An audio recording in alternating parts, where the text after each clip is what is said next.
हेल' लोगोफोर, दिनै फिन खेबसेबाव नोंथांमोननि गेजेराव दोंसे खन्थाइ आवरायनो थाखाय सिगांदों। आसा खालामो नोंथांमोना खन्थाइखौ जोबजासिम खोनासंलाङो।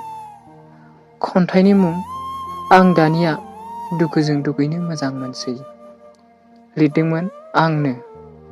दानिया खन्थाइखौ आवरायनो थाखाय सिगांनाय जाबाय। नों गावनाय मेगननि नोजोरावनो आंनि बिखायाव थैफोरा बोहैलांगासिनो। सिथावनो हमनाय मेगननि मोदै जिरिनाया दै बाना बादि हुलुं हुथुं दोहौ जासोदों। आखाइ मेरायनाय सिलायनि सोदोबाव गिनायाबो दाना अन्थाइ बिखा बादि सोरखिलिया। होस्रिखावनाय देंखोआवबो खोनालिया बजा जानानै थानाय दुखुनि दाखोरफोरा।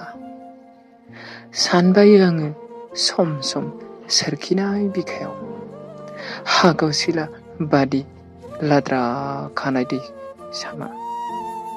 सान्दुंनि बिदुंजों गलिना सेरमायोब्ला आं आंनो साजानि बियादखौ दोनखुमा जागोन।